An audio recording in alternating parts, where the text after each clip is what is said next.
à tous, aujourd'hui suite des références de J.K. Rowling avec tout ce que l'on peut trouver autre que les noms des personnages dont je le rappelle il y a l'inventaire dans la première partie. Déjà toute la trame est basée sur une référence catholique. En effet, lors de sa naissance, Jésus se voit offrir des cadeaux par les rois mages qui auparavant ont annoncé au roi Hérode la naissance du roi des Juifs. Hérode, y voyant une menace, a décidé de le tuer et il fit tuer tous les jeunes hébreux de moins de 2 ans. Vous vous demandez pourquoi je vous dis cela, vous allez comprendre.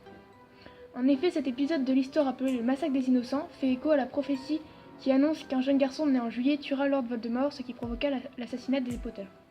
Le choix-peau magique est aussi un élément de la trame.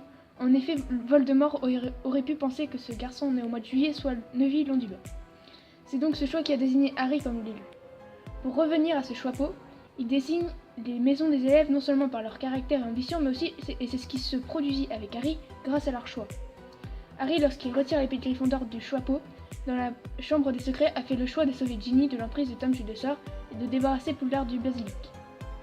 Neville a fait le choix de venger ses parents, de prouver son courage, justifier sa place chez Gryffondor et d'être loyal envers Harry au péril de sa vie lorsqu'il retire à son tour l'épée lui aussi du choix-peau pour tuer Nagini dans les reliques de la mort. Et Harry a fait le choix de revenir se battre et de tuer Voldemort après son entretien avec Dumbledore dans le tome 7. Comme le dit la phrase inscrite sur la tombe des Potter, le dernier ennemi qui sera vaincu sera la mort, qui est dans une phrase de la Bible de Paul aux Corinthiens. Tout est basé également sur l'amitié, entre Ron, Harry et Hermione, qui forment une sainte trinité, le corps incarné par Harry, le cœur par Ron et l'esprit par Hermione. Si l'un est défaillant, les autres le sont aussi, comme on peut le voir dans le dernier tome quand Ron s'en va. Si l'on revient au personnage, on pourrait retrouver chez Hagrid une réincarnation du bon gros géant, de Roald Dahl, mais il a surtout un rôle de passeur. En effet, c'est lui qui dévoile à Harry son appartenance au monde de la magie, c'est lui qui amène les premières années à Poudlard en barque, comme pour faire un passage entre le monde moldu et le monde magique. Il est celui qui avec Madame Maxime, ont essayé une approche avec les géants.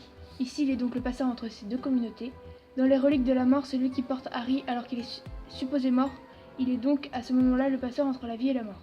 Ensuite, on pourrait voir chez Luna Lovegood une réincarnation de la Cassandre de l'Antiquité. Fille du roi de Troie Priam, touchée par une malédiction d'Apollon, elle voit l'avenir comme la guerre qui va éclater mais personne ne la croit. Luna est en effet folle aux yeux de tous mais la plus sage. Autre personnage emblématique de la série, Dumbledore. Il reprend des attributs de Zeus.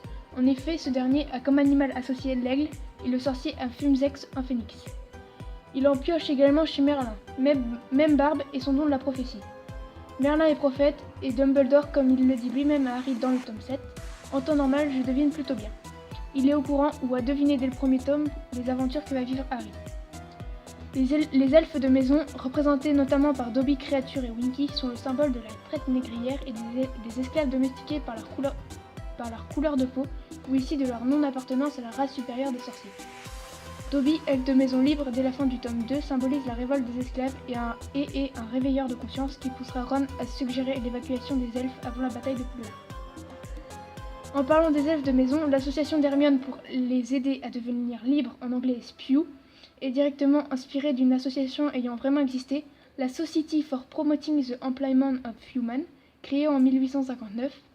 Comme son nom l'indique, elle milite pour l'emploi des femmes. Et cela nous montre une réalité présente dans ses livres avec Hermione qui pense être obligée d'être brillante pour qu'elle réussisse, qu'on la remarque, la reconnaisse et pour qu'on compte sur elle. Et enfin, chez les Malfoy, on peut retrouver l'idéologie nazie. En effet, leur obsession du sang pur fait écho à la race supérieure aryenne d'Hitler. On retrouve d'ailleurs chez eux les cheveux blonds, caractéristique physique de cette idéologie. Avec la brigade inquisitoriale mise en place par Ombrage dans le tome 5, on pourrait penser à un remix des jeunesses hitlériennes, et les Mange-Morts celui des nazis, avec comme chef Voldemort en guise d'Hitler. En parlant de criminels, savez-vous qu'Azkaban, prison des sorciers, est une référence à une prison réelle installée sur une île. La prison d'Alcatraz, située au large de San Francisco, est notamment reconnue pour avoir hébergé de célèbres criminels comme Al Capone.